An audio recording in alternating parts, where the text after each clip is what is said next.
I should not be telling you this, not yet. If I were a cautious man, I would save what I am about to say for a small circle in a quiet room, not for a wider audience. There are certain things that, when heard by a mind unprepared, become a toy, a superstition, a game of chance. But you have stayed, you have listened, you have searched, and something in you insists there must be more to life than effort, sweat, and blind luck. So tonight, I will say what I have often hesitated to say so plainly. This is not a lesson for beginners. This is not for the one who still believes the world moves first and consciousness follows after. This is not for the one who still bows to numbers, tickets, dates, and drawings. Tonight I speak to the part of you that has already been disappointed by luck. You have seen men win and lose in a single breath. You have seen the one who won the great prize and was poor again within a few years. You have seen the one who never touched a lottery ticket, yet his life seemed to unfold as if every door were made of gold and swung open at his arrival. And you have wondered. You have said to yourself, it cannot be mere chance. It cannot be that blind balls tumbling in a machine decide who shall feast and who shall starve. You are right. It is not chance. The world has told you that the lottery is a game of numbers, a drawing, a probability. I tell you tonight, the lottery is a symbol. It is the outer dramatization of an inner selection. The true drawing does not take place on a stage under bright lights. It takes place in the hidden chambers of consciousness, in the silent secret of I am. I should not be sharing this, not with those who want a trick, a formula to shake at the heavens and demand coins to fall from the sky. But you did not come only for coins. Whether you know it yet or not, you came for something far more dangerous. You came for the realization that you are the one who draws the numbers. And once you truly know that, you can never again blame chance, fate, or fortune for your life. That is why I hesitate. You see, it is far safer to believe in luck. If you believe in luck, you can praise it when things go well, and curse it when things go poorly. But you yourself remain innocent, powerless, a victim of fortune. You can say, I tried, I bought the ticket, I hoped. It just wasn't my day. But if what I am about to say takes root in you, you will never again be allowed this comfort. For I tell you, this is not luck. This is identity. You have believed that the winning ticket is outside of you, resting in a little slip of paper, waiting in a shop, or in the hands of another. You have believed that if only you chose the correct sequence, stood in the correct line, or played on the correct day, fate might smile upon you. But fate is not a lady standing with her eyes covered, scattering gifts at random. Fate is your own wonderful human imagination, and she is not blind at all. She sees only what you assume yourself to be. I spent years, like many men, believing that the numbers in an account, the figures on a slip, the visible state of affairs were the cause of my condition. I would look at my world and then decide who I was. When I was poor, I said, I am poor. When I lacked, I said, I am lacking. I worshipped the report, and the report became my God. Then I discovered the law, what I am, I see. What I assume, I meet. So understand this from the beginning. When I speak of a lottery method, I do not mean a way to control pieces of paper. I mean a way to take hold of the only thing that has ever mattered. Your state of consciousness. The lottery is only a shadow cast by a deeper reality. The numbers, the ticket, the date of the drawing, all of it is scenery. The true prize, the real winning, begins long before any drawing takes place. You may say, but Neville, the lottery is random. Is it? Is anything truly random in a world that is nothing more than consciousness made visible? Or is what you call random simply the outer name for that which your inner life has silently prepared? Listen carefully. I am not saying that if you repeat a phrase 10 times and touch a ticket with special fingers, you will force the universe to obey you. That is nonsense.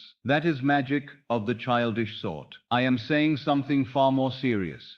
If you become the one who has already won, then all of life will rearrange itself to reflect the identity you wear. Sometimes that may be through a lottery ticket, sometimes through an inheritance, sometimes through an idea, an opportunity, a meeting in a doorway, a letter that arrives at just the right hour. The outer road does not matter. What matters is the inner traveler. This is why I hesitate to call it a lottery method.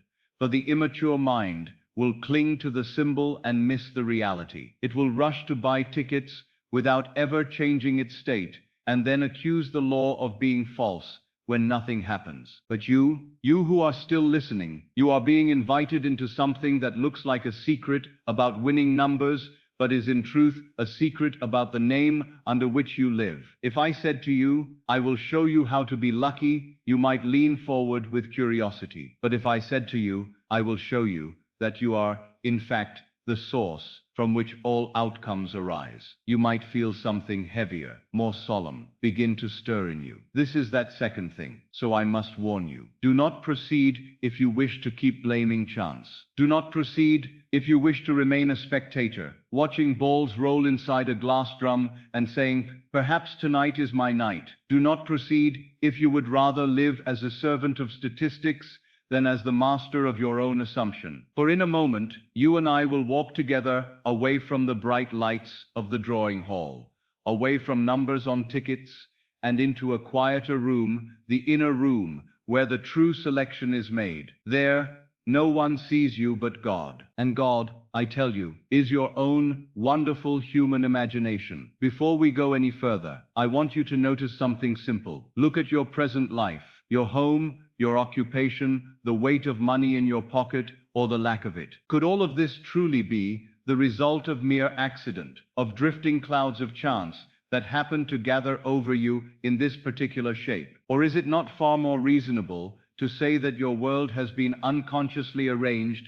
by what you have been willing to claim as I am? I am always unlucky. I never win anything. These things never happen for people like me. I am cursed with bad fortune. These are not innocent sentences. These are prayers, uttered again and again at the altar of your own being, and your world has been devout in answering them. Now imagine, if this is what your unobserved inner speech has created, what might happen if you began to speak with awareness, with intention, with faith? Do you see why I say this is not for beginners? The beginner wants to know which numbers to choose. The disciple wants to know which self to wear. I am not here tonight to give you numbers.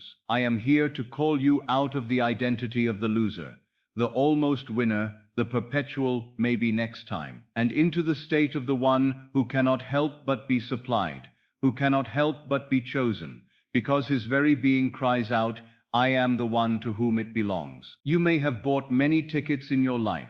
You may have stood in many lines, watched many drawings, listened to many results. Tonight I invite you to something different. Tonight, before we speak of any phrase, before I even hint at the method, I invite you to step out of the line, step out of the crowd, watching the numbers, step out of the anxious hoping and nervous waiting, step out of the identity that says, if only, come with me behind the stage, beyond the hall, into the silence where only one thing matters. Who are you in the depths of your own being? For if you go there as the beggar, you will see a world that confirms your begging. If you go there as the almost winner, you will see a world that teases and withholds. But if you go there as the one already chosen, already blessed, already favored, you will find that life cannot help but reflect your certainty. The world will call it luck. They will say, he was in the right place at the right time. They will say, what a stroke of fortune. Let them say it. You will know the truth, that what appears as a sudden gift was in fact the slow and sure unfolding of an assumption you were brave enough to make and faithful enough to keep when all the senses said otherwise. So I tell you again, this is not luck, this is identity. I speak now to the deeper part of you, the part that has seen enough of struggle, enough of waiting, enough of standing with your nose pressed against the glass of life while others eat at the table. Tonight, you are not here by accident. You have drawn yourself to this very moment. You have, with your questions and your longings, already knocked upon this door, and I am simply the voice that opens it and says, enter. But understand, once you cross this threshold, you can never again pretend to be powerless. In a little while, we will speak of a sentence, a simple arrangement of words that, when spoken from the right state, pulls into your world what others call improbable, impossible, outrageous. But before you can receive that sentence, something must happen in you. You must grow tired of worshipping the ticket, tired of consulting the report, tired of bowing to odds and probabilities. You must be willing to accept the terrible responsibility that what you call your luck has always been your unseen assumption. When you are ready for that, not as a pretty thought, but as a living truth, then the sentence will not be dangerous in your hands. It will not be a toy. It will be a key. And together, we shall turn it. Now, before we proceed further, before we pass beyond the threshold where knowledge becomes demonstration, I must ask something of you, not as a teacher demanding obedience, and not as a performer seeking applause, but as one who knows the laws that govern consciousness. There is a moment when an inner truth must be sealed, not only in silence, but in expression. For the silence conceives, but the spoken or written word brings forth the child into the world. Creation is not complete until the invisible becomes visible. So I ask you for a simple act, not for my sake, but for yours. When this experience concludes, I want you to declare your new identity publicly, not to the crowd, not to me, but to the law itself. Write it not as hope, not as aspiration, but as decree. I am the one it always returns to. Write it as one who has stepped out of the waiting line. Write it as one who no longer petitions fortune, but embodies it. Write it as one who speaks from the end. For there is a curious mystery. You will soon discover that which you speak aloud, even if only in a few words written upon the page, becomes fixed not merely in memory, but in reality. The outer declaration seals the inner covenant. Let others see it, if they must. Let the world witness or ignore it. It matters not. What matters is that you have moved the invisible into form. Do not delay. Do not postpone it until reasoning dulls the fire of conviction. When this chapter ends, let your written word be your signature upon the unseen contract, your announcement to the universe that you have crossed over. You are not speaking to strangers. You are speaking to life itself. And once declared, the next teachings I reveal will not fall upon the ears of the seeker, but upon the soul of the one who already is. Only then can what follows work swiftly, cleanly, inevitably. When you write your words, not later, not someday, but the moment you feel the truth move in you, you seal your identity, not the one who tries, not the one who hopes, but the one who has already been chosen. Do this, and we may proceed. You believe winning is an event. Winning is a state. If you remember nothing else from this night, remember that. Most men sit anxiously before a drawing, or stand in line with their pockets full of hope and their hearts full of doubt, believing that winning is something that happens to them, something conferred by the world, something granted like a rare blessing from an external power. But I tell you, nothing ever happens to you. It happens through you. The drawing, the announcement, the ticket, the moment the winning numbers are spoken aloud, these are merely the shadows cast by an inner transformation that occurred long before. The world is not a cause. It is an effect. It is a mirror, reflecting the assumptions you hold as true. Yet nearly everyone makes the same tragic error. They try to change the reflection without changing the face. They buy tickets. They memorize numbers. They consult patterns, signs, and systems. They chase the prize with feverish desire. But desire is not fulfillment. Yearning is not possession. Longing is not embodiment. The one who desires to win is declaring one thing only: I do not have. And that state perpetuates itself until the world returns the truth of that assumption. A man can say, I wish to win every day of his life, and never hold the prize. For wishing is simply the confession of lack. Look at the world.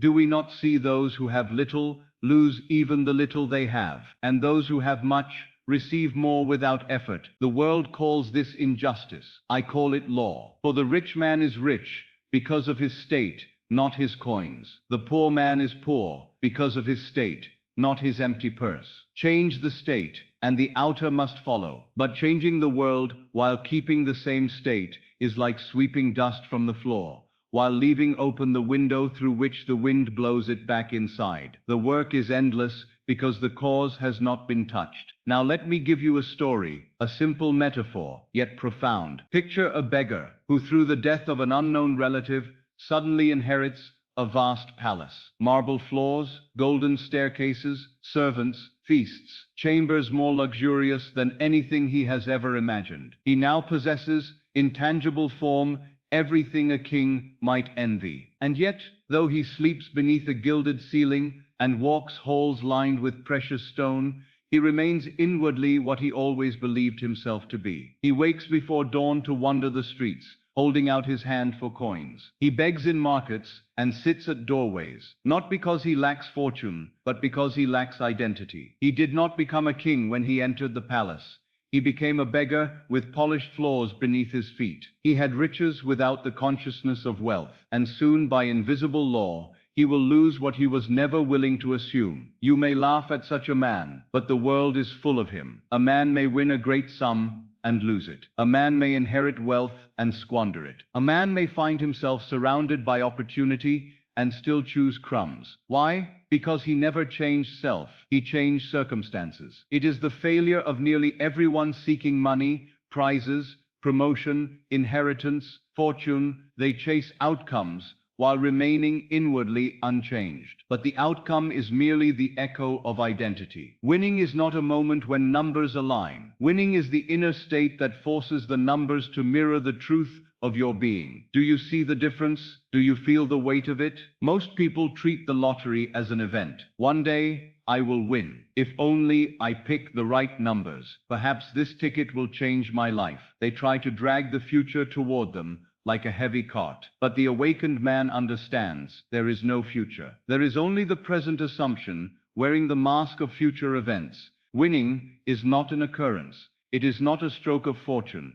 It is not the consequence of numbers, nor chance, nor divine favoritism. Winning is a state of consciousness. Once assumed, it must express itself. Just as the beggar must lose riches, he is unfit to hold. The wealthy man must find riches, regardless of how they travel to him. They may come through a prize, a gift, a position, a stranger, a letter, a business, or an idea whispered in the stillness of the night. Fortune is the child of identity. So I say to you again, stop trying to change your luck. Change the one who walks into the drawing hall. Do not chase the prize. Become the one to whom the prize already belongs. For when the identity is fixed, the world bends, whether through a lottery or through 1,000 other channels, to match the truth you have dared to assume. Now that we have swept aside the common error, we may proceed deeper. If I were speaking to you in a small hall on Madison Avenue in the 1940s, I would begin here. I would look at you,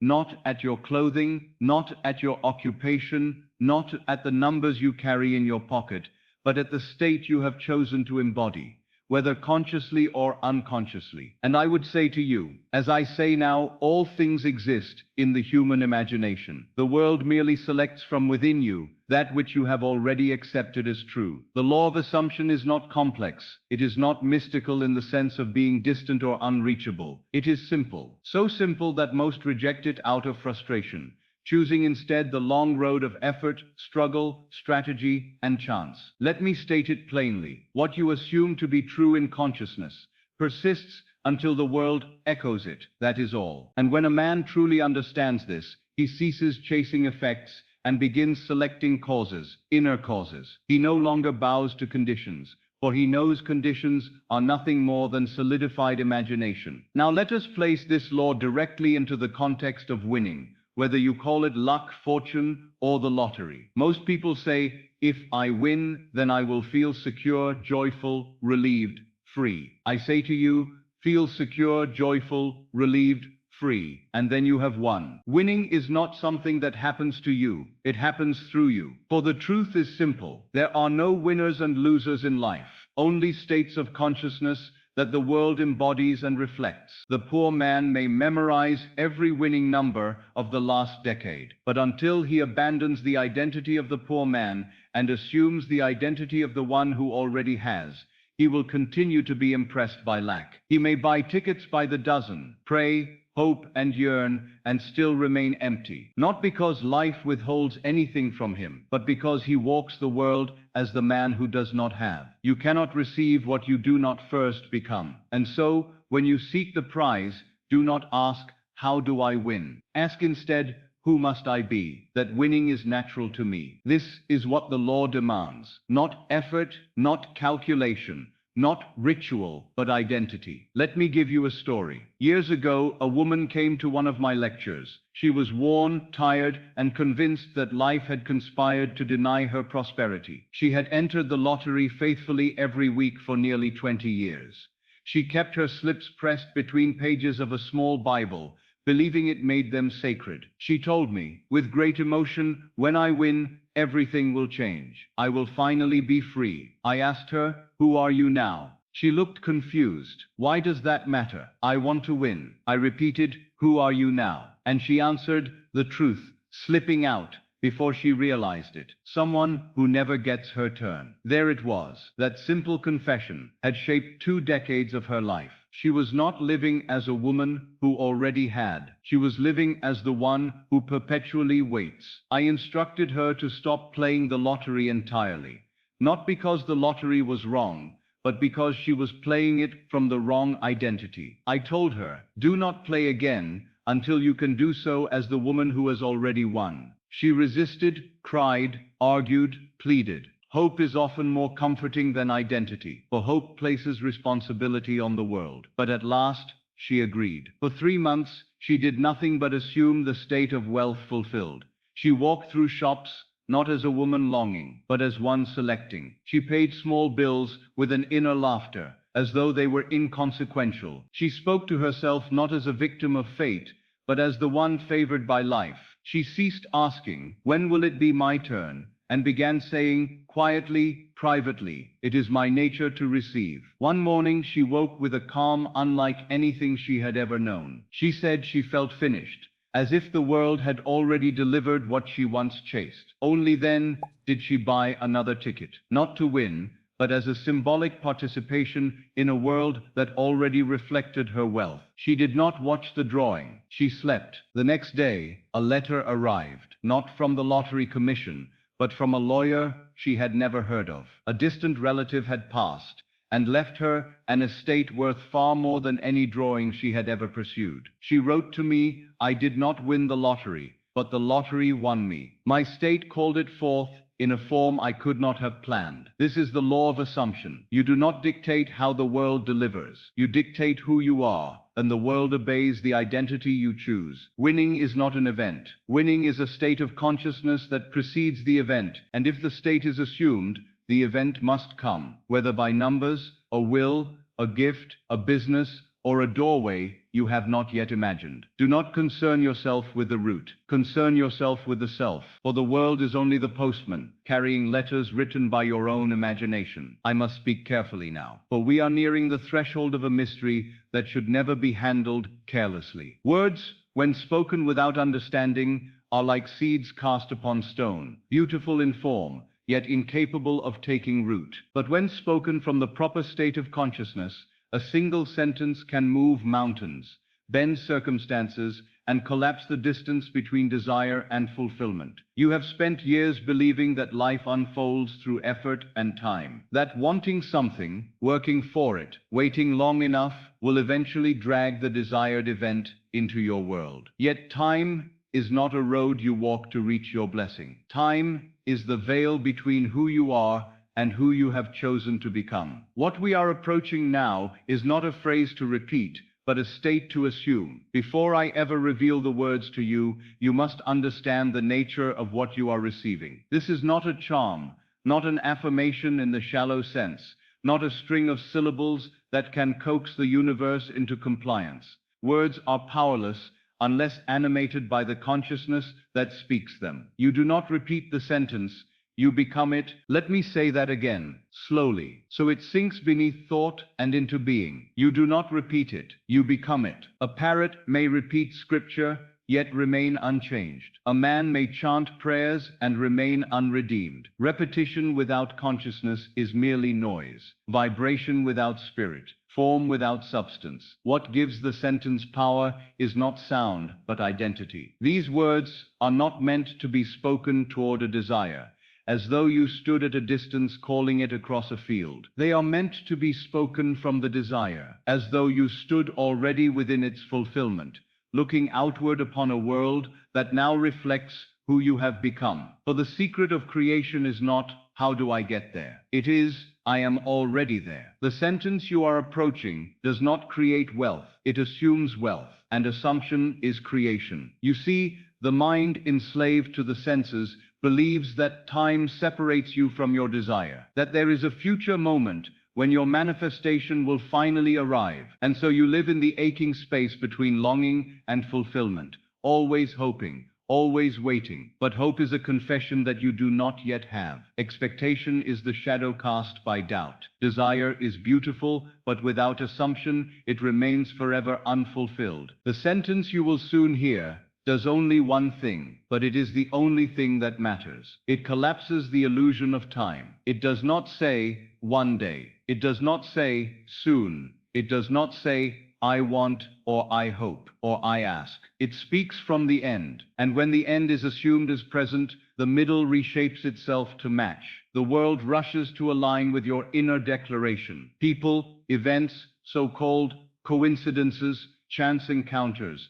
unexpected letters, sudden opportunities, all arise as bridges to the world your consciousness already inhabits. Think of Scripture, calling the things that are not seen as though they were. This is not poetry, it is instruction. Creation is finished. All possible states already exist. You do not create the blessing, you select the state in which it is already yours. The sentence is merely the verbal clothing of that selection. It is the door by which you step from the identity of the seeker into the identity of the possessor. It is the moment the beggar realizes he is heir to a kingdom and speaks not as one pleading for crumbs, but as one gently commanding what is already his. And now you understand why I hesitate to reveal it prematurely. Many who hear these words are eager, not ready. They want the sentence as a tool to force life into action, yet remain rooted in the identity of the one who lacks. They will speak the words with trembling hands, begging tones, nervous hearts, and then wonder why nothing changes. The world does not respond to your words. It responds to the self who speaks them. So before you receive the sentence, you must prepare the only instrument that can wield it, your inner being. Let us take a moment now to clarify what the sentence is not. It is not a plea. It is not a request. It is not an affirmation meant to convince the mind of something it does not believe. It is declaration. It is selection. It is embodiment. It does not speak toward the desire. It speaks as the desire. It does not say, let me have. It says, I am. We are trained from childhood to ask, to petition, to beg God for blessings, as though he were a distant figure, sitting in judgment, withholding gifts until we are worthy. But I tell you the truth, God is not separate from you. God is the consciousness with which you assume a state. And when you speak from the end, you speak with the authority of God himself. This is why the ancients said, before you call, I answer. Because calling is not external speech, it is internal assumption. When the assumption has been made, the world must obey. Now let me place before you a metaphor. Imagine a man standing at a train station. The train he wishes to board is scheduled hours away. He paces, he checks his watch, he looks down the tracks. He is in the state of waiting. So waiting is all he knows. Even when the train finally arrives, he boards not as a traveler confident of his destination, but as a man relieved that time has finally released its hold on him. Then imagine another man. He does not wait for the train. He assumes he is already aboard. He walks differently. He stands differently. His mind dwells on what he will do once he arrives, not on how long it will take to depart. And in due time, the train arrives to fulfill his assumption, not to grant him permission. The sentence is the second man. It is the speech of completion, not anticipation. If you are still saying, one day you are not ready. If you are still asking when will it happen, you have not assumed the end. If you are still listening for signs, you are still doubting the origin. For when a man truly assumes a state, he loses all interest in evidence. The world becomes a delayed reflection, not a condition of faith. Now let me say one more thing before we move on. Something essential. You must be still enough to hear the sentence. Not hear with the ears, but with the inner being. The words themselves are simple, almost too simple. So simple that the unprepared mind will dismiss them as childish, trivial, ordinary. But their simplicity is their power, for complexity is the language of doubt. Simplicity is the language of truth. As long as you seek sophistication, you will overlook God, for the divine hides in the simple, the quiet, the ordinary. And so the sentence comes clothed in few words, not to conceal power, but to prevent the unready from misusing it. Soon, very soon, you will hear it. But before that moment arrives, you must be aligned with it, not trembling, not asking, not hoping, not reaching, but ready. Ready to speak, not as one who desires, but as one who is. When that shift occurs, when you are no longer the seeker, but the possessor, then, and only then, the sentence becomes living fire. Until then, it is ink on paper. Breath without soul. We are nearing the moment. Prepare yourself. In the chapters ahead, you will not learn how to obtain the blessing. You will learn how to speak as the one who holds it. And when you do, life cannot resist you. It must fall into place. Now, let us go deeper. You have heard me say many times that imagination creates reality. But tonight, I must speak more precisely. Imagination alone is not enough. It is imagination clothed in feeling that brings forth your world. Feeling is the garment, the bridge, the breath that animates thought and makes it flesh. A desire unaccompanied by feeling is like a candle without flame, shaped to hold fire, yet cold to the touch. It possesses structure, but not life. A man may desire wealth for 50 years, pray for it, plan for it, and yet remain poor. Not because the desire is unworthy, but because it has never been felt fulfilled. He remains in the emotional posture of wanting, and wanting perpetuates itself endlessly. The world is not moved by your wishes. It is moved by the assumption that your wish is already true. When you say, "I want to win," your very words betray a state of absence. Even if you speak them loudly, with passion and trembling hands, you speak as the one who does not have. You are emotionally confirming the distance between yourself and the thing you seek. But when a man says, even in silence, "It is mine," and feels the ease, the relief, the quiet, knowing that accompanies fulfillment, then the world must obey. For the world is nothing more than the outer echo of your inner accomplishment. You must not feel the desire. You must feel the result of the desire fulfilled. This distinction is the narrow gate through which few pass. The feeling of wanting is restless,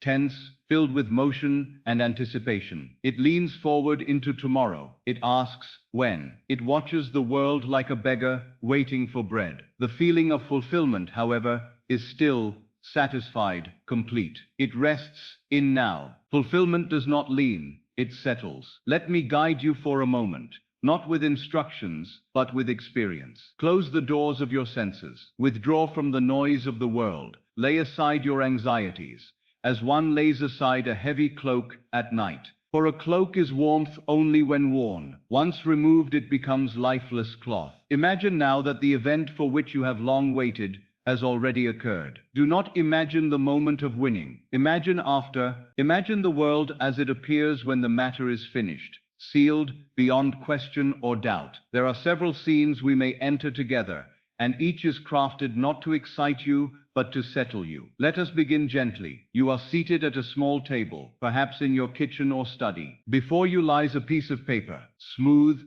crisp, freshly handled. It is not glowing. It is not sacred. It is simply real. You unfold it slowly, and there upon the page you see the numbers that have already been declared victorious.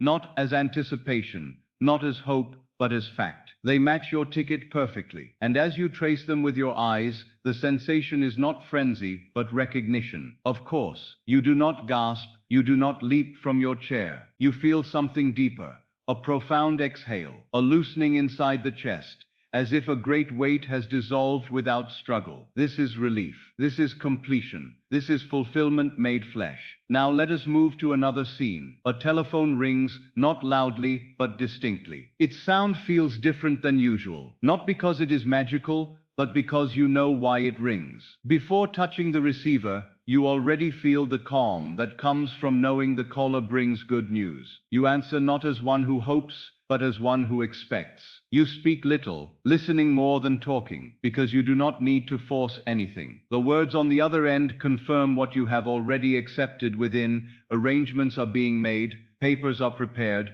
your winnings are processed. You thank the speaker, not with trembling excitement, but with quiet gratitude. When the call ends, you simply sit in silence, feeling the completion settle through you like warm light. Now one more scene, perhaps the most important. You are alone. There is no announcement, no spectators, no external proof. You are seated in a chair, holding nothing but the awareness that all is done. Money exists, yes, but it does not lord itself over you. You are not breathless. You are not frantic. You are calm, free. No thought of how long will it last. No fear of losing. You simply are. In this stillness, there is no longing, no reaching, no distance. There is only being. That feeling, this quiet, natural possession, is the key. Most people ruin their manifestations by clinging to excitement. Excitement is not fulfillment. It is reaction. It belongs to the moment of discovery, not the state of having. When you imagine with excitement, you imagine as one who has just received,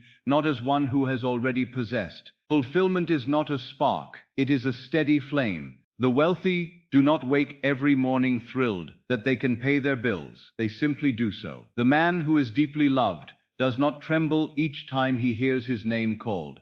He rests in affection. The one who has already received does not celebrate receiving. He lives receiving. This is why many fail. They attempt to manifest through emotion of desire, never emotion of fulfillment. When you imagine yourself signing the winning slip, do not imagine shaking hands and pounding hearts. Imagine your hand moving across paper with the steady ease of someone accustomed to such things. Feel the weight of the pen, the texture of the document, the naturalness of the action. When you imagine depositing the funds, do not imagine a trembling voice and racing breath. Imagine a quiet morning, a calm walk, a teller who treats you no differently than before, because wealth has become so natural to you that even the world no longer reacts dramatically. If you can feel naturalness, you can manifest. If you insist on excitement, you remain in desire. Now let me take you further inward. Sense the change not in your mind, but in your body. Notice how the chest loosens when you accept completion. Notice how the shoulders drop when there is nothing left to chase. Notice how breath deepens when effort ends. This physical ease is not incidental. The body reflects the consciousness it hosts. You cannot hold the state of fulfillment while clenching your stomach, tightening your jaw, and breathing like a hunter stalking prey. Fulfillment is rest. A man in fulfillment behaves as if life has already bent to his will. He does not check, or search, or wait. He moves through the world with quiet ownership. When you feel this state, do not add effort. Do not strain for stronger emotion. Do not try to deepen it. Fulfillment deepens itself when you stop reaching for more. Let it rest. Let it settle. Let it exist without commentary. There is nothing to prove. Let me ask you now, what would change in your speech if it were done? What would change in your posture, your plans, your tone? Fulfillment always expresses itself in subtle ways.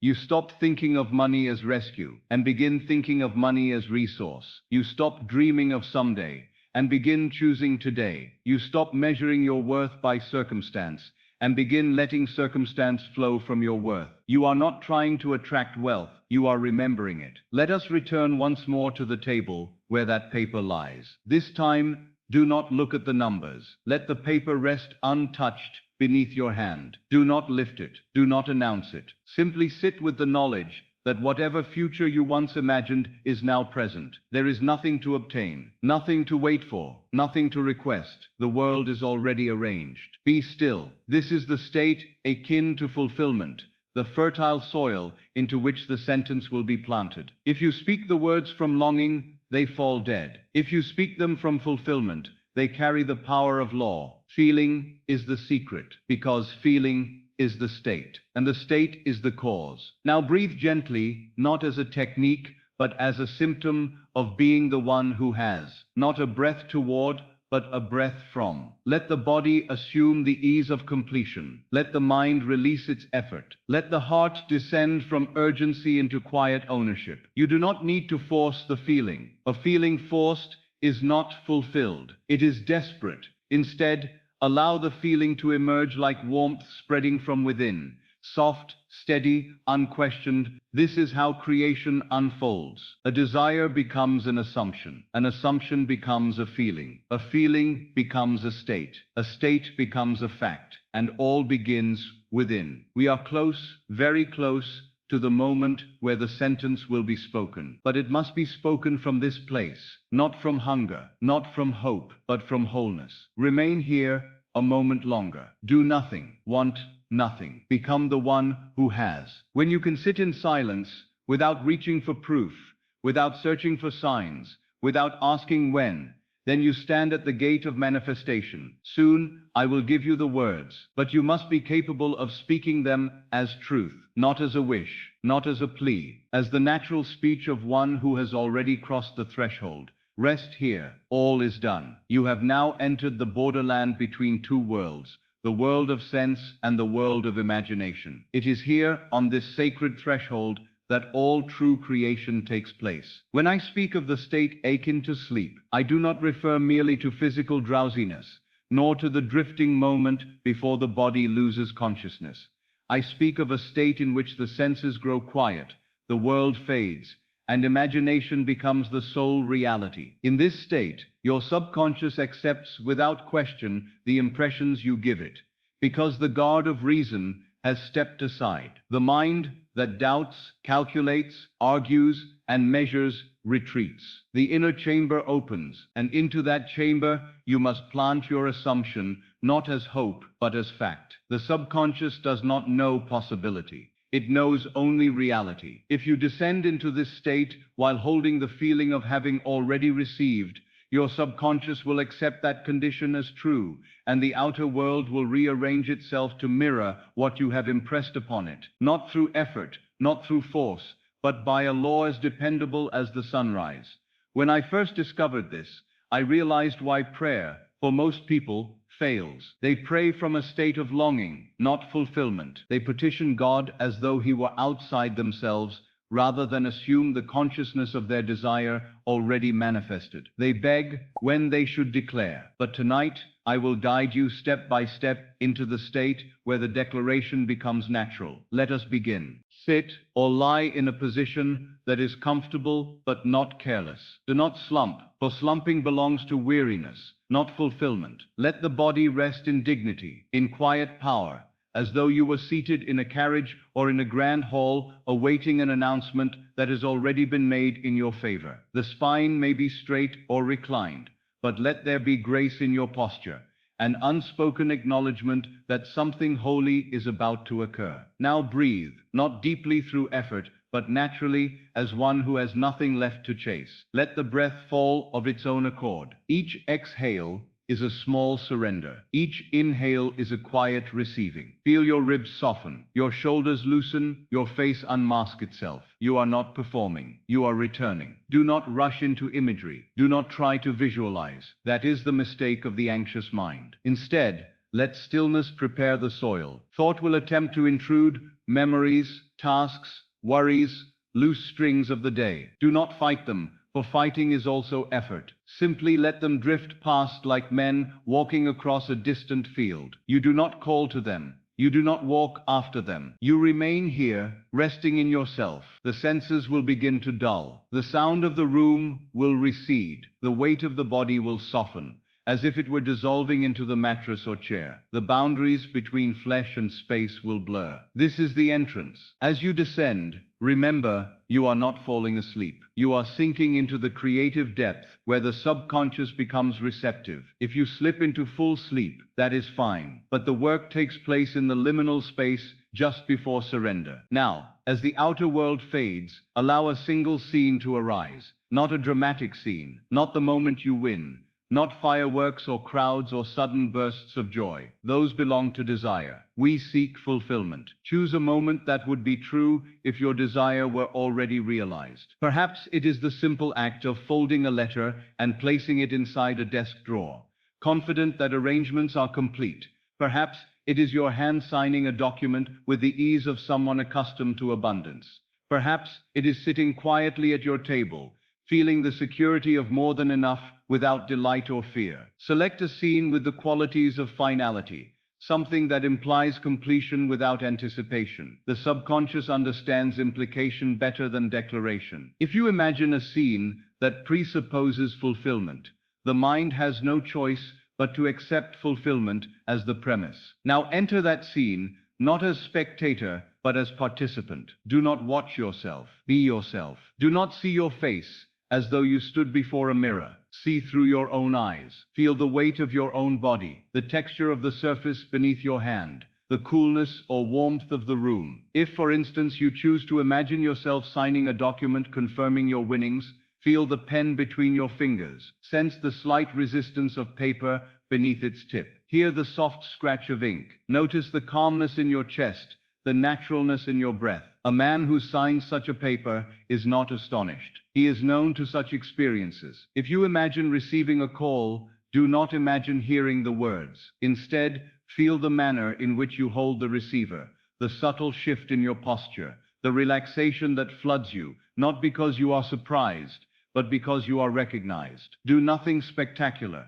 Do nothing grand. Keep the scene short, only a few seconds long, and repeat it until it takes on the quality of reality, not fantasy. The subconscious accepts that which feels real through repetition, not intensity. Some will say, Neville, must I feel excitement? No, excitement is transient. Fulfillment is permanent. Excitement is the spark. Fulfillment is the flame. If excitement arises naturally, let it pass and return to the quiet state of having. The key is to feel the scene as memory rather than anticipation. A memory does not strain. It rests. You may feel a gentle heaviness in the limbs, a soft pressure between the eyes, a sense that your body has become distant while your awareness sharpens inwardly. This is the doorway to the subconscious. Here you must plant your assumption as though planting a seed beneath fertile soil. Do not think of how the world will deliver what you assume. The subconscious does not concern itself with method,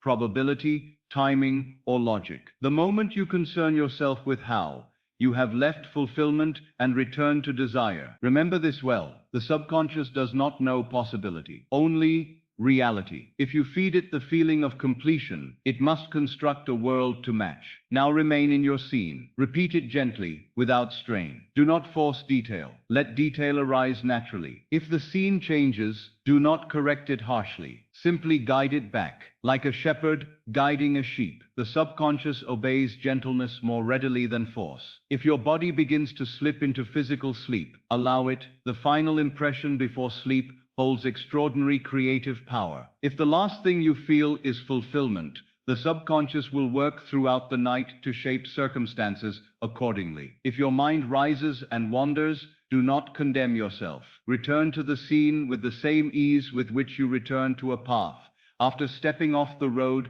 to observe a flower. Creation is not damaged by momentary distraction. It is damaged by frustration. Remain here for as long as it feels natural. When you feel complete, when the scene no longer feels imagined but lived, you may drift into sleep or simply open your eyes. The work is done. You will notice something in the hours or days that follow. Your thoughts will carry less desperation. Your conversations will shift. You will speak with a different tone. Opportunities will arise without your seeking them. People will behave differently around you, not because they have changed, but because your state has. The world cannot help but imitate the consciousness that animates you. And when night returns, you may enter this state again, not because you lack the result, but because you deepen your identity. You reinforce the truth you have claimed. Soon, your scene will feel so natural that you no longer need to imagine it. When that happens, you will know you have crossed from imagination into embodiment. The scene ceases to be a tool. It becomes memory. And when it becomes memory, it must become fact. Rest now in the silence you have created. A new state is forming within you,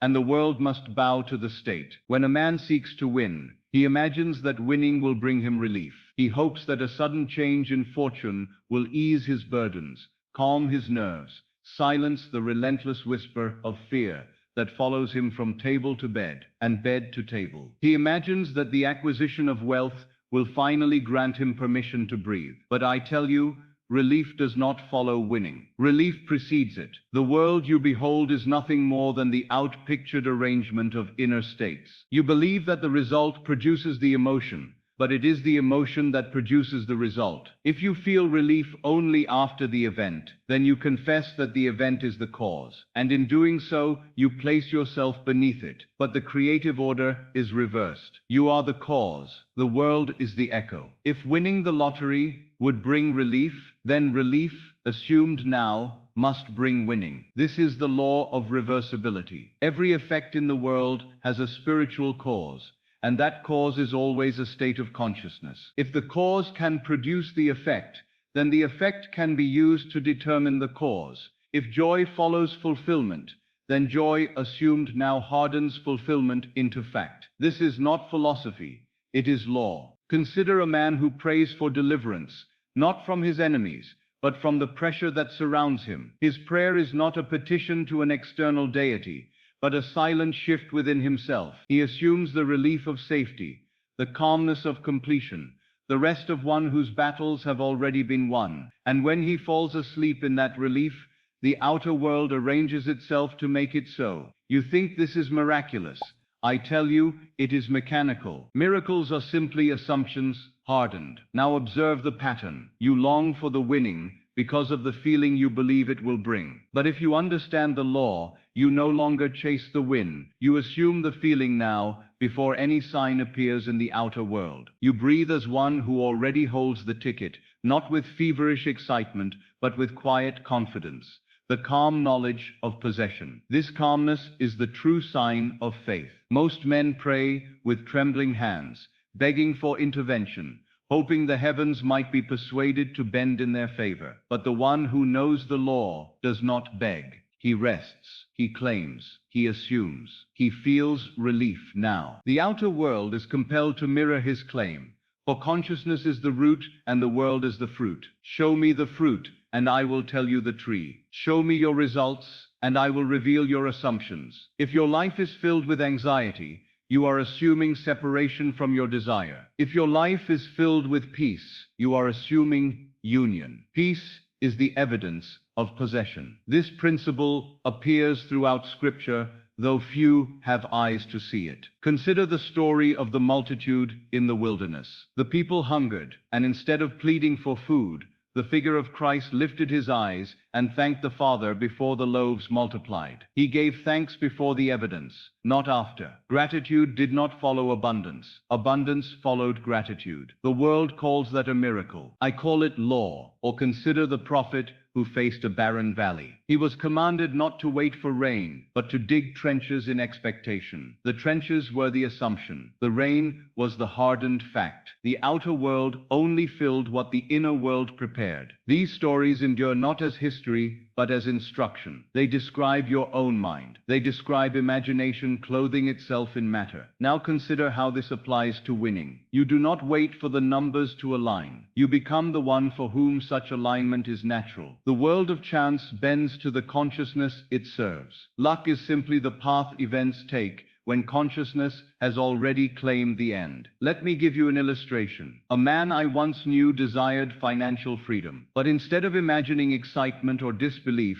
he imagined waking in the morning and feeling the soft, unbothered calm of one who no longer counted coins. He imagined moving about his home without tension in his chest. He imagined paying bills with neither rush nor hesitation. His victory was not fireworks, but ease. He lived in that ease. And over time, without his seeking, an opportunity arose that multiplied his wealth. Not by chance, not by effort, but by law. His calmness was not the result of wealth. His wealth was the result of calmness. Another man sought fortune through the lottery, specifically, but he did not imagine the numbers. He imagined the way he would sit at his table weeks after the winning had settled into normalcy. Not celebration, normalcy. The feeling of course. The feeling of, this is my life. The feeling of a man who no longer prays for deliverance because he no longer feels threatened. He assumed that state for months, and when the winning came, and it did, he told me that the event felt anticlimactic, as though he were remembering rather than witnessing it. He said, "Neville, it felt like I had been living it already." And of course, he had. The world only confirmed what he had accepted within himself. Let me be clear. The event itself is irrelevant. The universe does not deliver numbers. It delivers states. If your state is one of relief, the world must provide circumstances that justify relief. It might do so through the lottery. It might do so through an inheritance, a business, a discovery, a stranger, a forgotten debt. The method is never your concern. You supply the cause. The law supplies the form. Feel the end now. Feel the lightness of burdens lifted. Feel the ease of decisions made without fear. Feel the way your shoulders rest. Feel the breath that is no longer short. Feel the silence in the mind that once shouted, "How will I survive?" If you truly feel this, deeply and consistently, you need not repeat affirmations. The state itself speaks for you, for the only true prayer is the assumption of already having. Now hear me well. If you seek excitement, you confess disbelief. If you seek signs, you confess doubt. But if you seek peace, you confess fulfillment. Peace is the quiet signature of the accomplished desire. Winning is not the cause of relief. Relief is the cause of winning. When I speak of winning, many immediately imagine numbers drawn, crowds shouting, tickets printed, and newspapers with headlines announcing sudden fortune. But I tell you, those things are merely costumes worn by consciousness.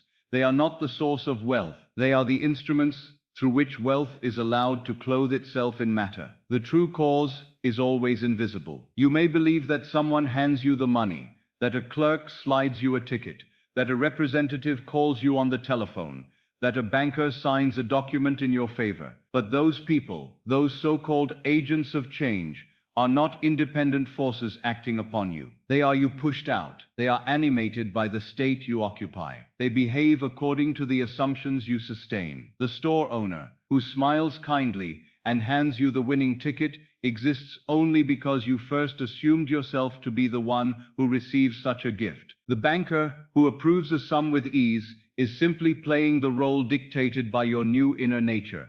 The opportunity that appears from nowhere is not chance. It is the inevitable shadow produced by a state you have already taken as your own. People do not bring you money. People reflect your conviction that money is already yours. If you do not assume yourself wealthy, then every person you meet will unconsciously reinforce your belief that you are not. They will deny you, overlook you, offer less, pay late, hesitate, reject, delay, not because they conspire against you, but because they mirror you. They are messengers of the state you serve. But if you assume wealth, quietly, confidently, without announcement, then people will arrive carrying envelopes, opportunities, offers, favors, gifts, inheritances, contracts, conversations, each one acting from the state you have impressed upon them from within yourself. You may think that assumption only affects your own life, but consciousness is a single field, not a collection of isolated minds. When you shift your state, those around you shift in response. You are not persuading them. You are summoning the version of them that corresponds to the version of you you have chosen to be. Everyone is you pushed out. Let me illustrate this principle with a story from a student who approached me after a lecture many years ago. He told me that he had followed my teachings diligently, not by forcing affirmations, but by living in the state of a man whose financial concerns were already concluded. He did not seek excitement or proof.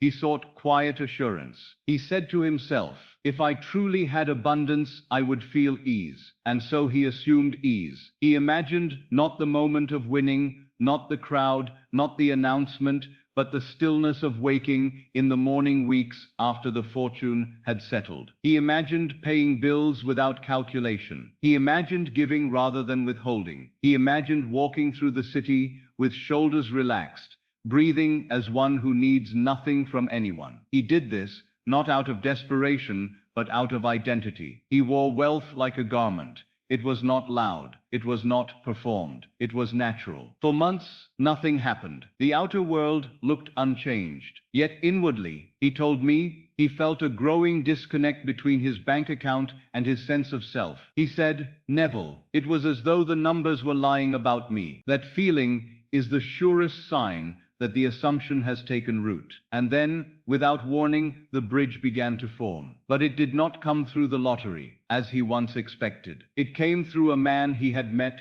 only once at a dinner party years before. That man reached out unexpectedly, offering him a chance to invest in a small business on the verge of expansion. My student had little to contribute, but because he carried himself as a man of substance, he was invited to participate nonetheless. Within months, the business flourished. His share multiplied far beyond what a lottery ticket could have provided. But more importantly, he told me, the money did not surprise me. It felt like a memory returning. This is the key. He did not win by chance. He won because he became the man who wins. The opportunity was merely one of many possible means. Had he insisted on the lottery specifically, he might have denied himself the very path that served his assumption. The world always finds the fastest route to fulfill the identity you hold. If you assume yourself to be the fortunate man, the world will create conditions that make you fortunate. The numbers need not come. The ticket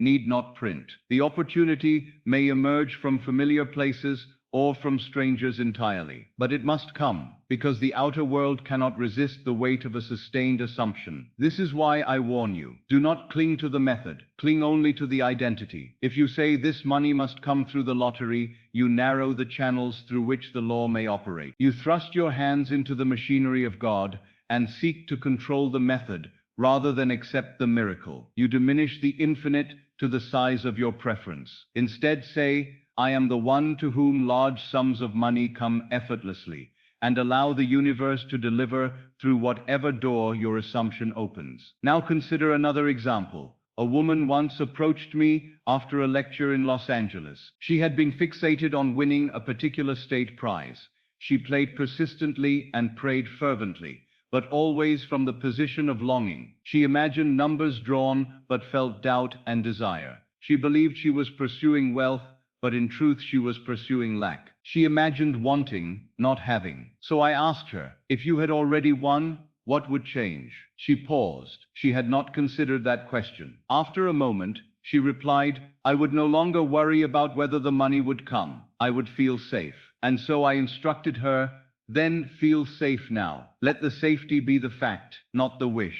She practiced daily. She imagined not the numbers but the peace of knowing the outcome had already been secured. She assumed not the event but the identity. Only weeks later her wealth arrived, not from the lottery, but from a distant relative who passed without children, and left her the entirety of his estate. She had not planned it. She had not expected it. It came because she became the one to whom wealth belongs.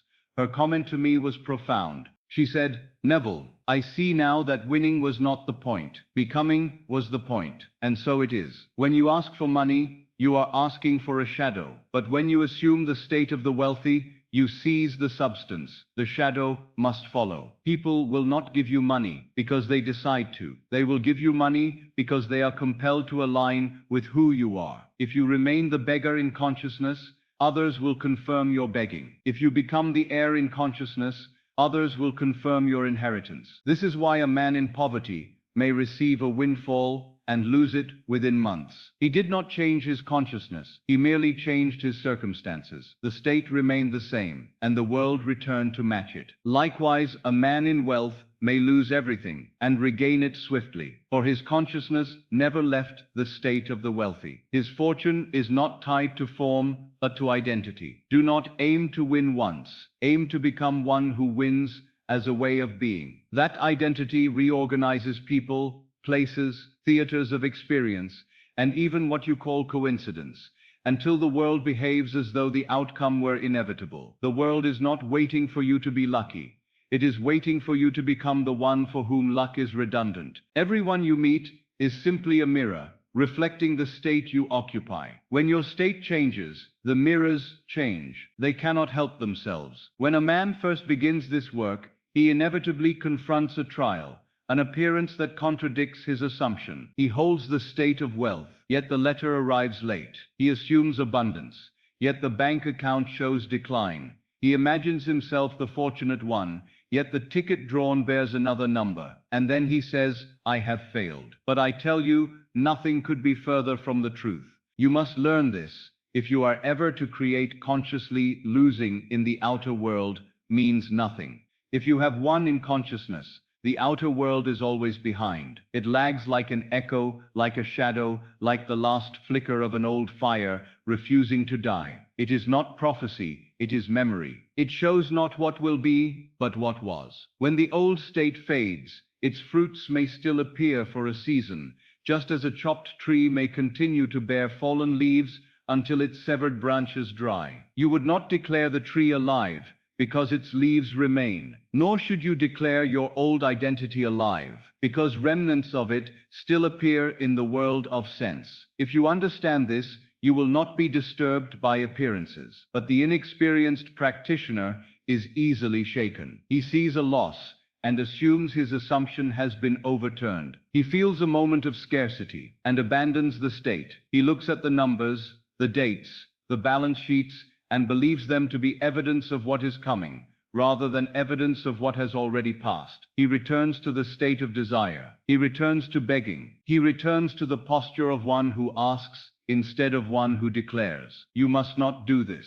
The greatest temptation you will ever face is not the temptation to doubt the law itself, but the temptation to measure your faith by appearances, to look at the shadows and forget the light, to interpret reality through the senses rather than through consciousness. When you lose, do not ask, "Why has the world denied me?" Ask instead, "Why did I return to the posture of one who waits?" You see, when your assumption is true, the outer world must conform, but conformity is not instantaneous. The world is dense, slow, obedient, but deliberate. It reshapes itself in time, not because time is required, but because matter is the slowest expression of spirit. The state creates immediately. The world reflects gradually. Therefore, when appearances contradict your desire, rejoice. They signify the death throes of the old state. They are the final reverberations of a consciousness you no longer occupy. They are the last echoes of a past identity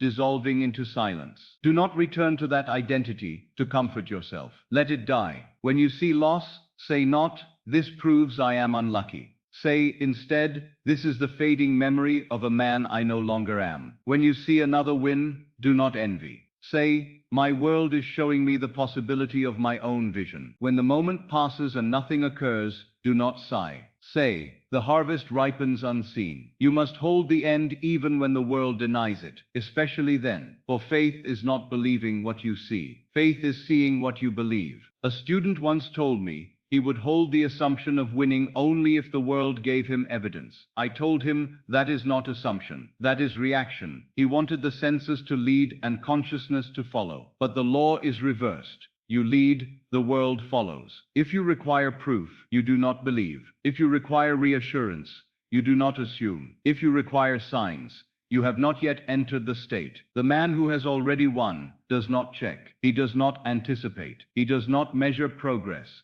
He does not cling to proof. He rests. The world may take a day or a year to reflect your new state. What does that matter to the one who has already received? Time is meaningless once you possess the end. Only the one who waits counts the hours. Let us take a moment and enter the psychology of true possession. Imagine for a moment that you truly had the wealth you seek. Not that you were promised it, not that you were expecting it, but that it was already yours. If that were true, how would you respond to a moment of apparent delay? Would you panic? No. Would you plead? No. Would you watch the world anxiously for signs? No. You would simply continue living as the one who has. If the next drawing comes and the numbers are not yours, does that disturb the one who knows he is wealthy? Does the one who has already inherited riches tremble when coins slip through his pocket? Does a king lose his kingdom because a servant denies him bread? No. His identity determines his reaction,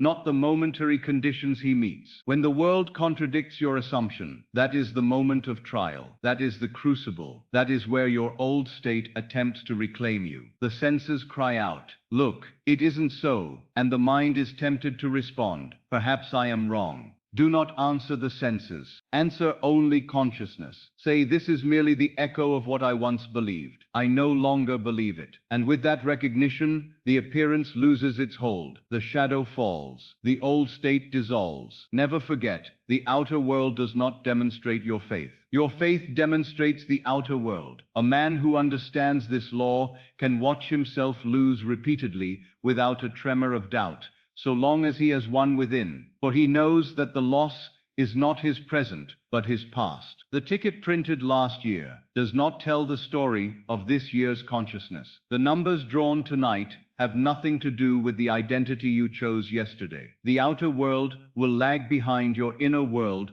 until the lag shortens to an instant, as it eventually will. When a man sustains the state long enough, the world begins to obey swiftly. But at first, the two may disagree. Let them disagree. If your senses deny you, persist. If your emotions waver, return to fulfillment. If the world shouts no, whisper, it is already done. You must learn to ignore appearances, not by closing your eyes to them, but by seeing through them. The world is not deception, but reflection. And reflection is always late. You are not here to interpret the world. You are here to author it. And when you lose, say only this: I am not the one who lost. I am the one who has. Let the world catch up. There is a great misconception among those who attempt to create consciously. They believe that their future depends solely on new assumptions, new scenes, new feelings, new states. They forget that the past, too, speaks softly, persistently, shaping the present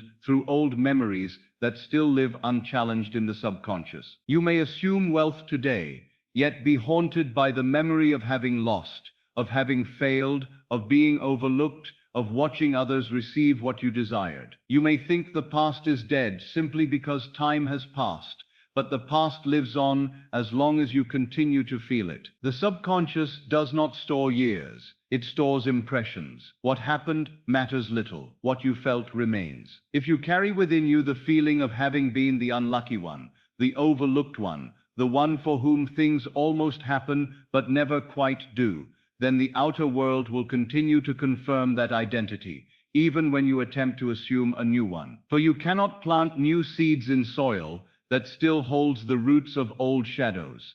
Thus we revise, not to alter history, but to alter what history means. Revision is not denial, it is replacement. You do not pretend the event did not occur. You rewrite the emotional truth of the event, so that it no longer constructs the identity you carry. The world believes memory is passive, an archive of what was. But memory is active, a force shaping what will be. Every night, thousands fall asleep remembering their failures. They think they are reflecting. In truth, they are recreating. They believe they are recalling. They are decreeing. They bring tomorrow into being by reliving yesterday. If you do not revise your losses, you will repeat them. Let us begin. Think back to a moment when you believed fortune had passed you by. Perhaps you held a ticket in your hand and watched the numbers unfold with rising anticipation, only to feel your hope collapse into disappointment. Perhaps it was a letter denying your request, a conversation ending in rejection,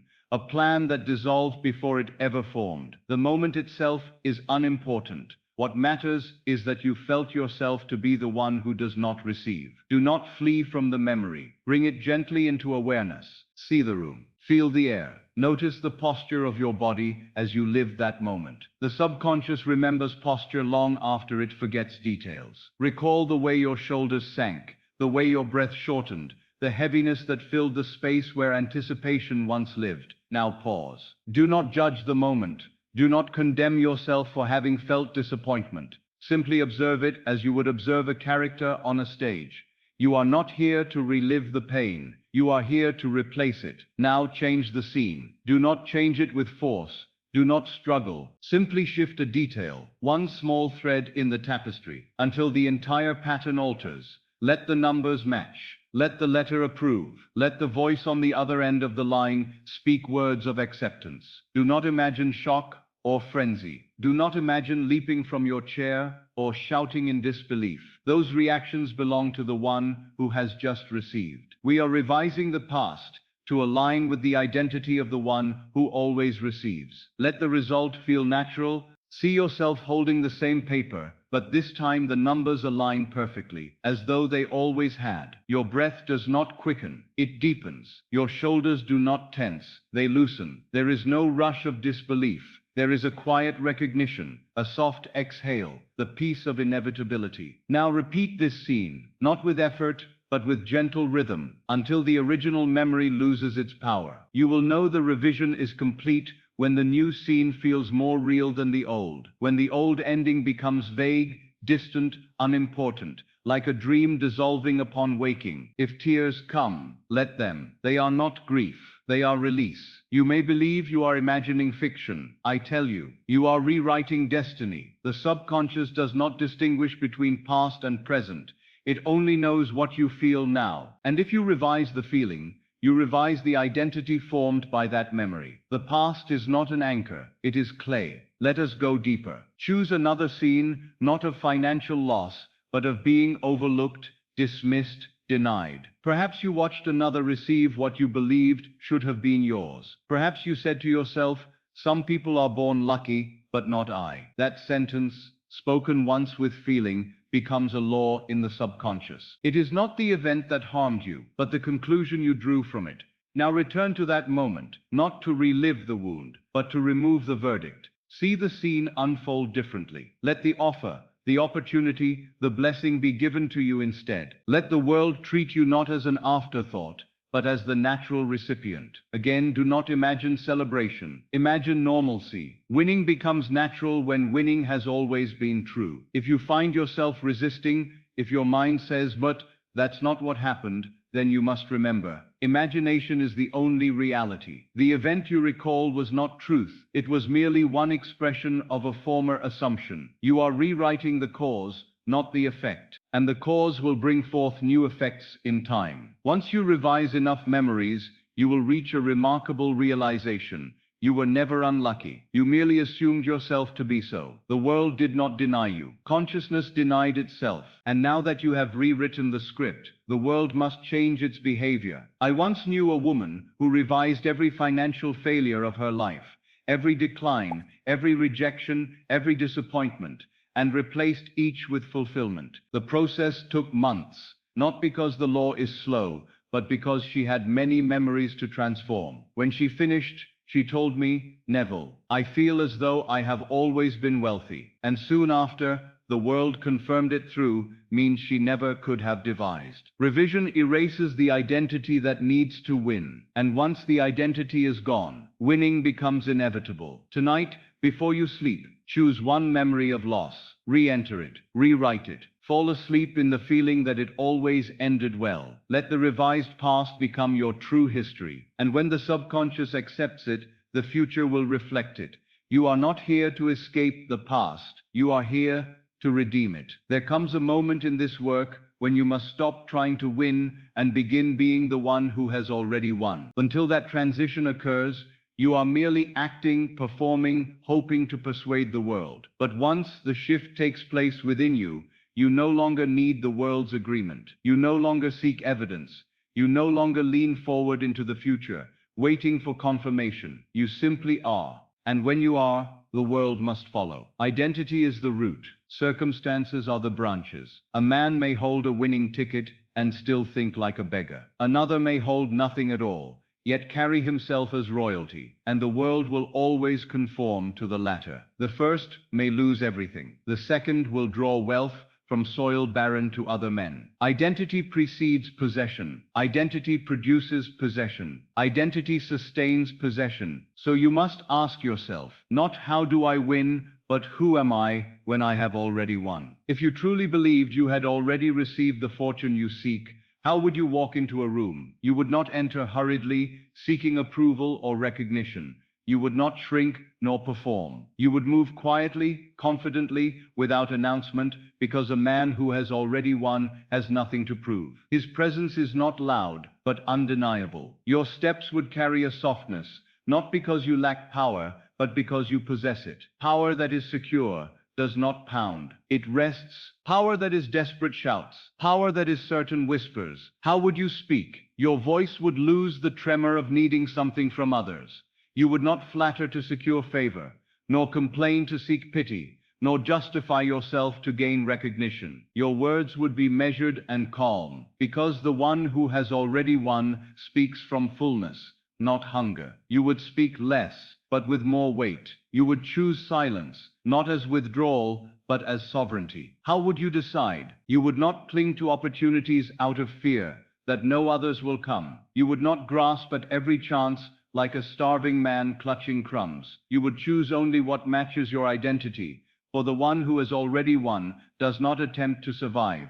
He selects according to abundance. The wealthy do not ask, "Is this enough?" They ask, "Is this aligned?" Your decisions would lose urgency. Urgency belongs to the one who believes time is running out. Ease belongs to the one who knows he cannot lose. When you have already won, there is no rush. The world arrives on time. How would you think? You would not calculate how to acquire, you would contemplate how to distribute. A mind anchored in possession naturally asks, "What shall I do with what I have?" Not "How will I get more?" Your thoughts would shift from accumulation to expression, for wealth held tightly decays, while wealth expressed multiplies. How would you feel? You would feel safe.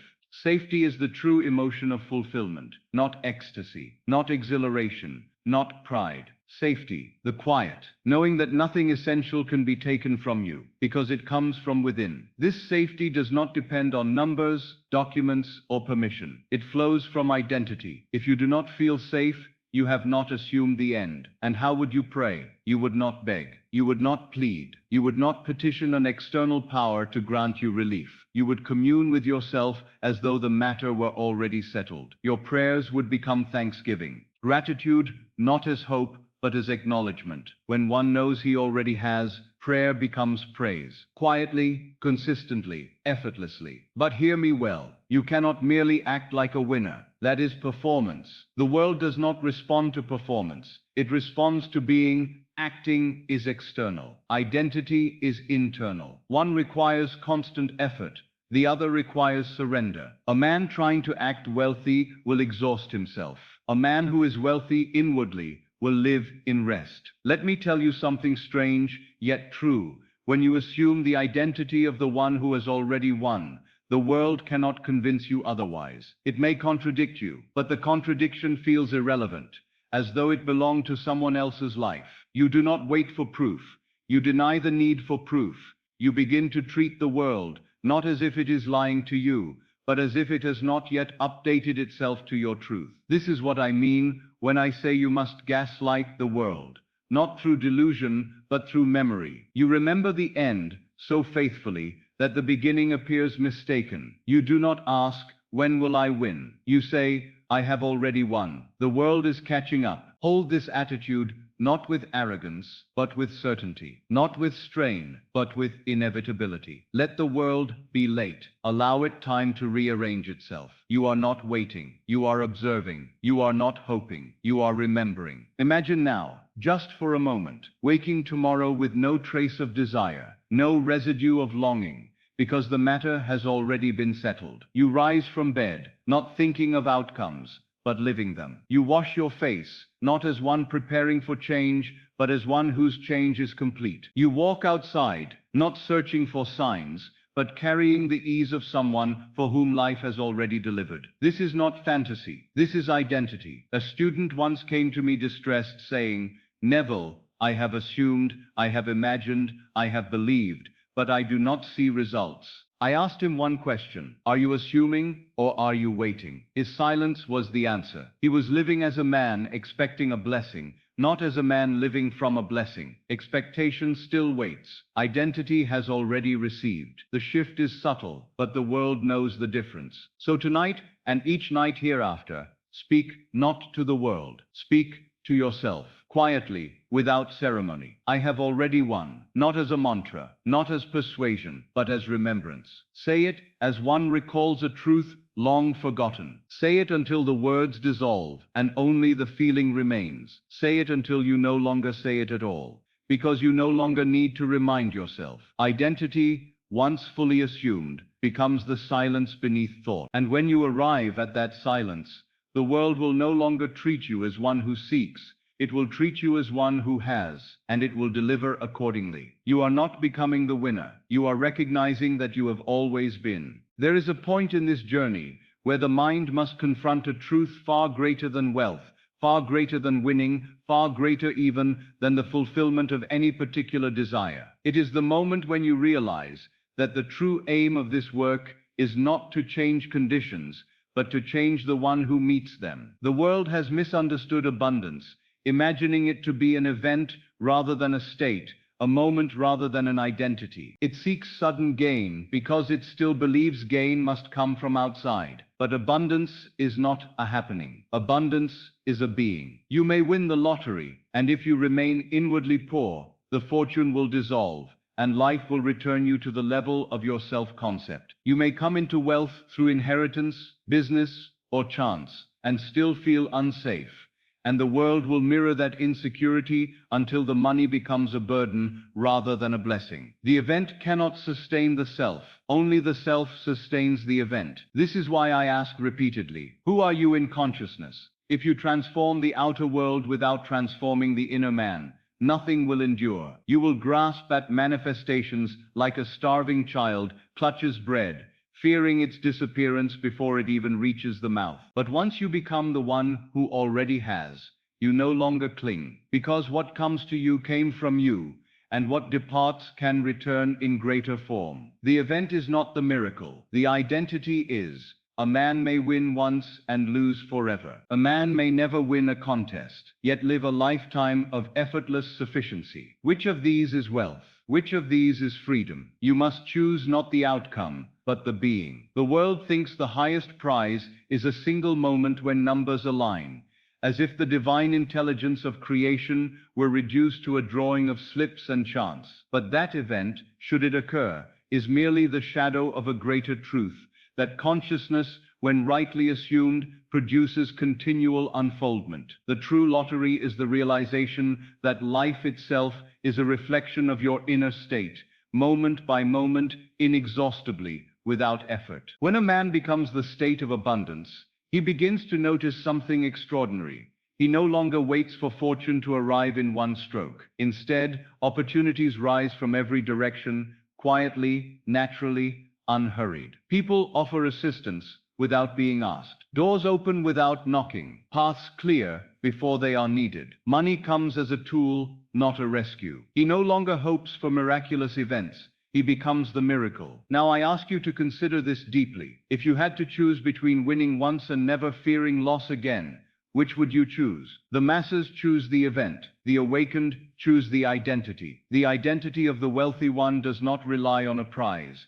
It does not require acknowledgement. It does not wait for proof. It breathes differently. It thinks differently. It decides differently. And because identity is the root, the world must continue to produce fruit in proportion to it. The event satisfies the senses for a moment. Identity transforms the soul for a lifetime. Once you are the one who has, you cannot return to scarcity, for scarcity would feel foreign. It would feel like a costume borrowed from a stranger. You might recall it intellectually, but it would hold no emotional truth. There was a man who once came to my lectures, believing that if he could win a large sum, his life would change. And he did win. But after some time, he found himself again in need, again in fear, again at the mercy of circumstance. He came back to me puzzled, and I said only this: you have won once, but you have not become the winner. A single event cannot replace a lifetime of assumptions, but a single new assumption can replace a lifetime of events.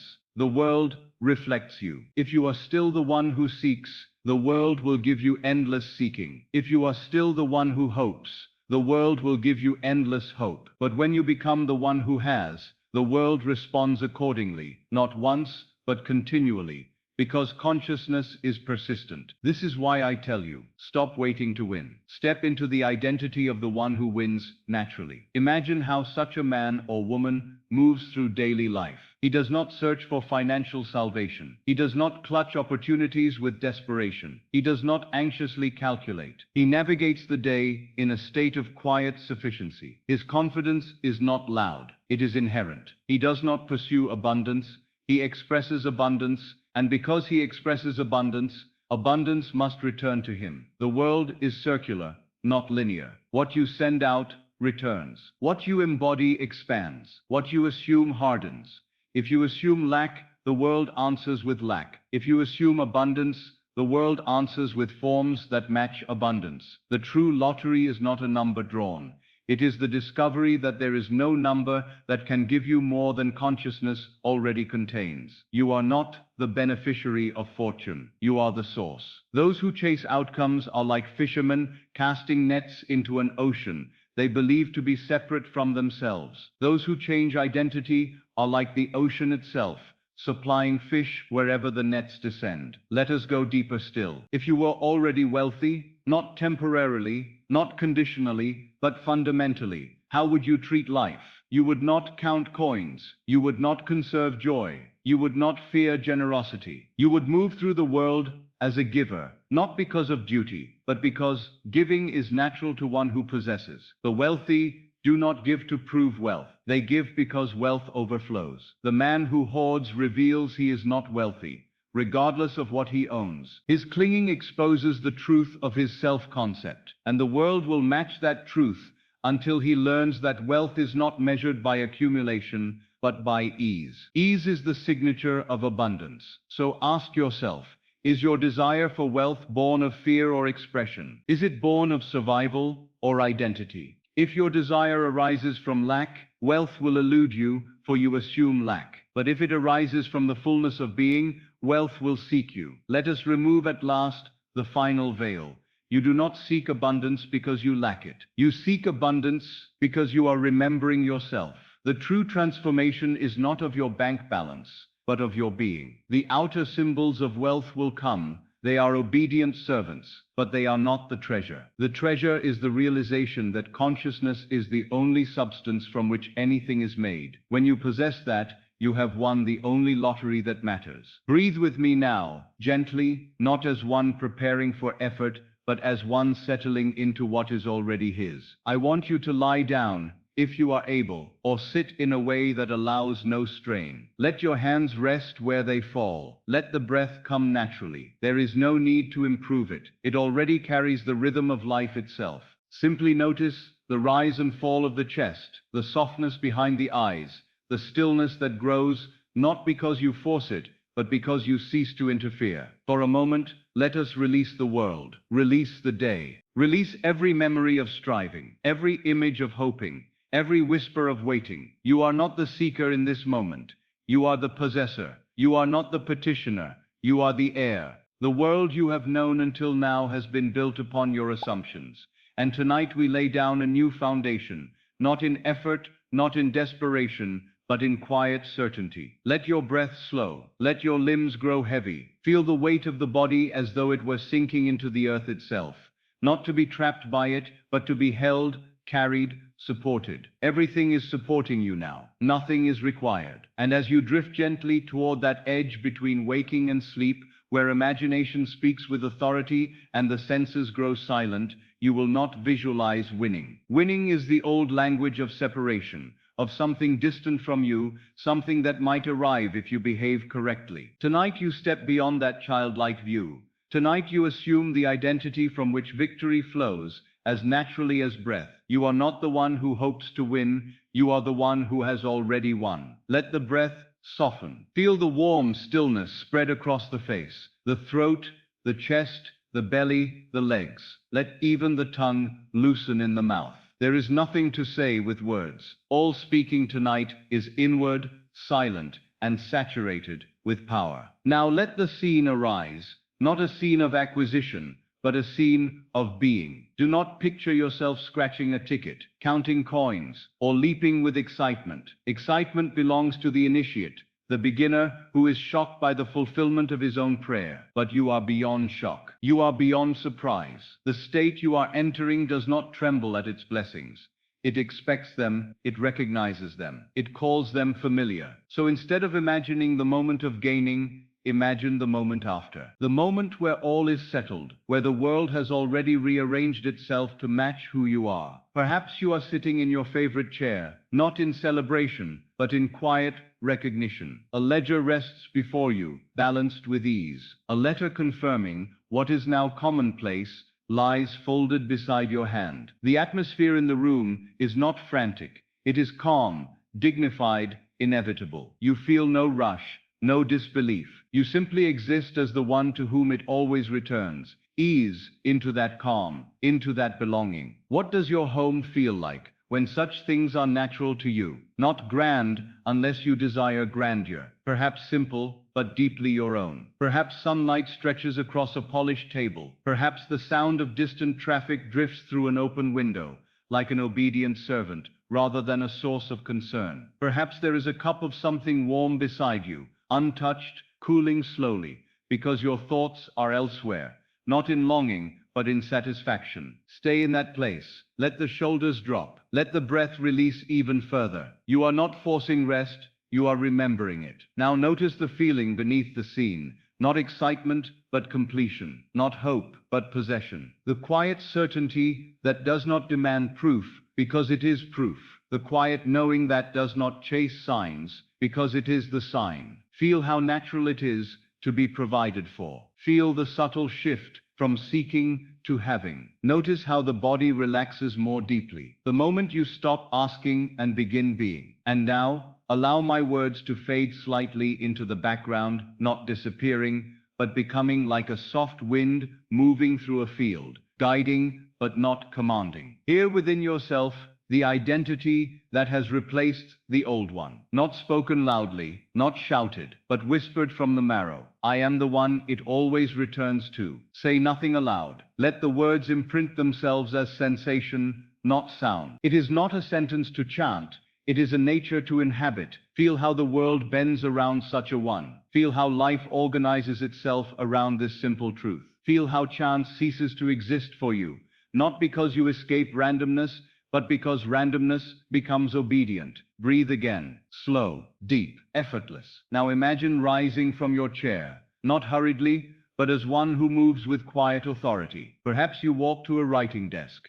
Perhaps you simply stand at the window. Perhaps you speak to no one. The scene does not need others to witness it. The truth does not need an audience. The floor beneath your feet feels solid, owned, chosen. You walk not as one lucky enough to receive fortune, but as one for whom fortune is inevitable. Let the body adopt that posture now, shoulders aligned, spine open, breath calm, even lying still. You may feel the subtle dignity of this identity. The tranquility is not passive, it is regal. And notice, there is no desire left. Not because the world has fulfilled it, but because you have ceased to be the one who desires. Desire dissolves when the assumed state is complete. There is no gap to close, no prayer to utter, no waiting to endure. You simply are. Let that feeling saturate you more deeply. Let it sink into the spaces between thoughts, into the pauses between breaths, into the silence behind your heartbeat. Even the mind begins to quiet now, not falling asleep, but entering that sacred twilight where imagination is sovereign. If a stray thought arises, doubt, inquiry, logic, do not fight it. Let it pass like a traveler on a distant road. Return gently to the identity, the one to whom it always returns. Not a hope, a condition, a nature. Let the breath dim to a whisper. Let consciousness narrow to a soft glow. Feel the threshold of sleep approaching, not a collapse, but a surrender. And if sleep comes, allow it. Do not cling to the scene. Do not try to hold it. Let it carry you like a boat on still water. Let the assumption drift with you into the depths where creation occurs. Fall asleep, not trying to win, but as the one who has already won and has always been such. And if you remain awake just a little longer, linger in this sensation without effort. There is nothing more to add, nothing more to build. The work is done. Let the body fall. Let the mind dissolve. Let the identity remain. Breathe. Be. Become. And now silently, I am the one it always returns to. Let that be the final thought before sleep takes you. And surrender. There comes a moment in every seeker's journey when the object of desire fades, not because it loses value, but because it can no longer compete with the magnitude of the one who desires. Wealth, success, winnings, all these are but shadows reflections, garments worn for a season. The true treasure is the discovery that the wearer and the weaver are one and the same. I have seen countless men come to me for money, and I have watched them leave with something far greater. They came asking for gold and found themselves transformed into the mine from which gold is drawn. They sought a single blessing and awoke as the source of blessing itself. This is the strange paradox of the law. When you seek things, you remain a beggar. When you seek yourself, you become the giver of all things. Let us linger here. You have spent much of your life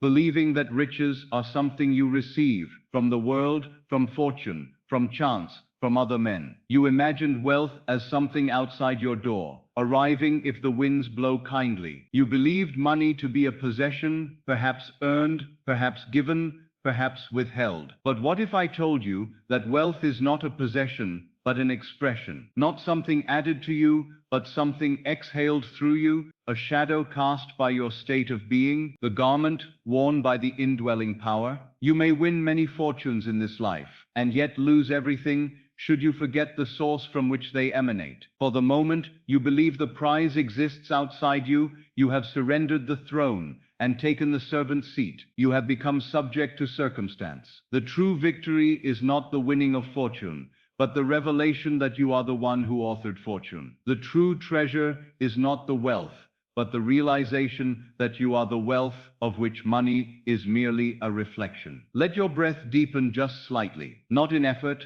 but in reverence. Let us turn inward once more. There is a moment, a subtle, sacred moment, when the victory you once sought becomes a signpost, not a destination. The world applauds the prize. Heaven applauds the awakening. Imagine now that you have already received everything you once desired. The money is yours. The security is yours. The recognition is yours. Nothing is missing. And now, look beyond it. What remains? Who are you without the need? Who inhabits the throne once occupied by longing? What is left when there is no more chasing, no more hoping, no more asking? There, in that silence, you meet yourself not as the creature of need, but as the creator of fulfillment. You discover that the power you once called luck was your own consciousness. The voice you once prayed to was your own inner speech. The force that moved the world was your own assumption. This is the unveiling, the sacred rending of the veil. You discover that God was never a distant figure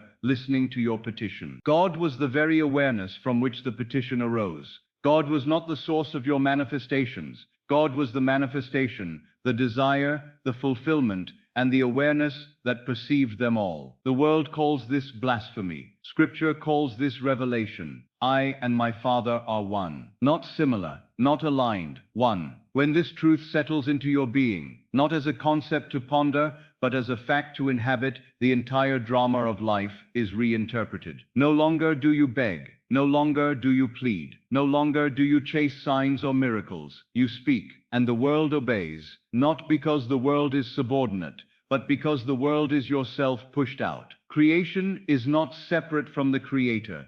It is the echo of the divine whisper within you. Let us sit in silence with this.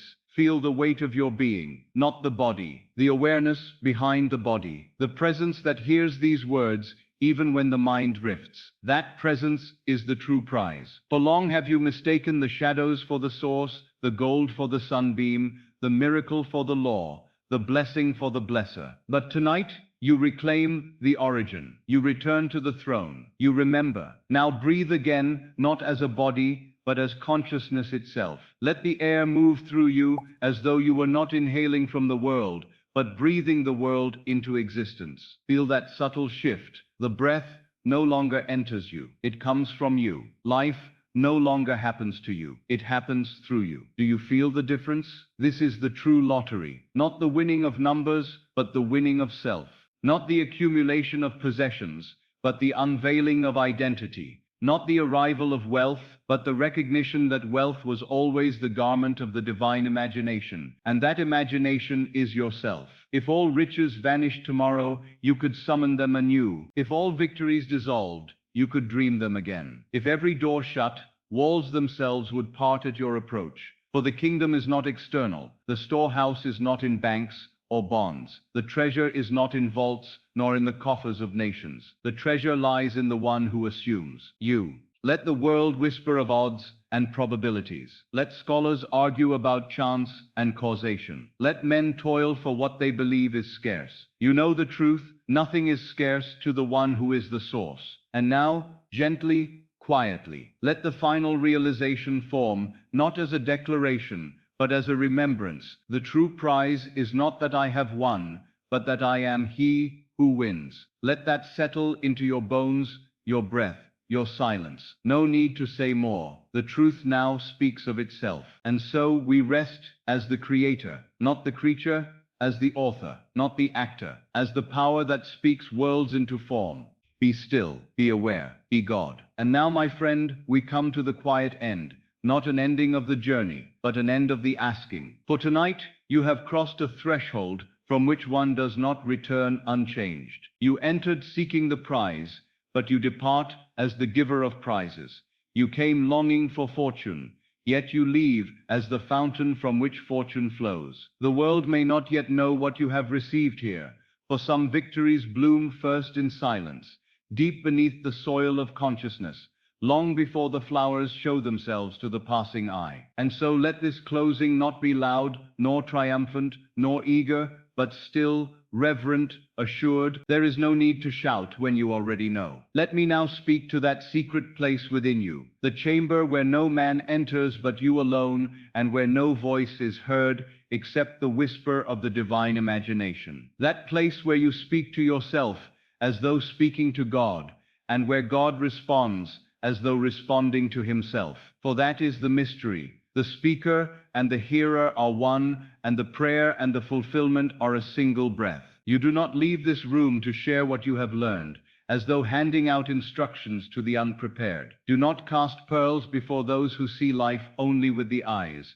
Do not seek to persuade the stubborn or convince the cynical. For truth does not travel by argument, it travels by embodiment. When you walk as the one who has already won, men will inquire of you, not because you spoke, but because you became. Let them see your peace before you speak a word. Let them witness your stillness where they would tremble. Let them see you walk through life as though the invisible were the only substance, and the visible merely its shadow. They will ask, what has happened to you? And you will answer not with explanation, but with presence. For the truth is not taught, it is revealed through being. And as you rise from this state, do not rush. Move slowly, as though waking from a dream that continues even in daylight. For what is the world but a dream made solid? And what is your body but the garment of awareness? And what is time but the stretching of a single eternal moment into sequence? You need not go anywhere to begin. You have already begun. The path ahead does not require announcements,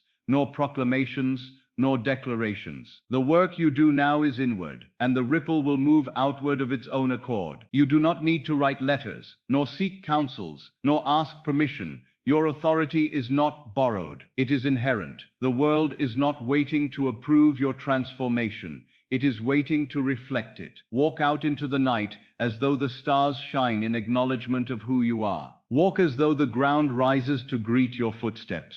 Walk as though the very air shapes itself to your intention, not in pride, but in quiet majesty, as one who remembers. And if doubt should whisper to you, and it will, even now, do not answer with fear. Answer with identity. Do not plead with the external to change. Return to the inner chamber and change yourself. Do not look at appearances to confirm what is true.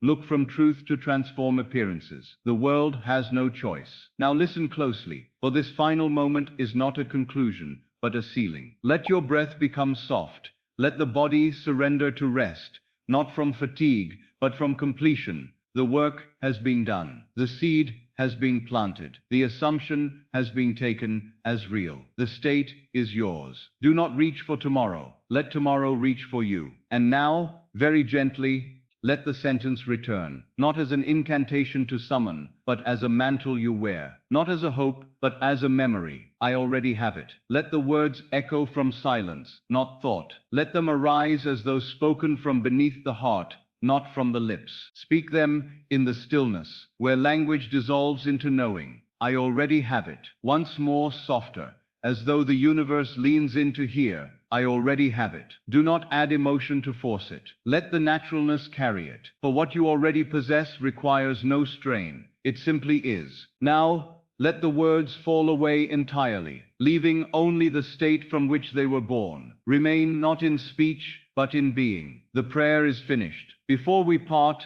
I leave you with this blessing, not cast upon you from above, but awakened within you from below. May you remember that your desire is your permission. May you walk as the author, not the seeker. May you speak as the source, not the supplicant. And may the world obey, not because it must, but because it cannot do otherwise. For consciousness is the only reality, and you are its eternal center. Now rest, not as one who awaits, but as one who is. Good night, my friend, and may this night be counted unto you for righteousness.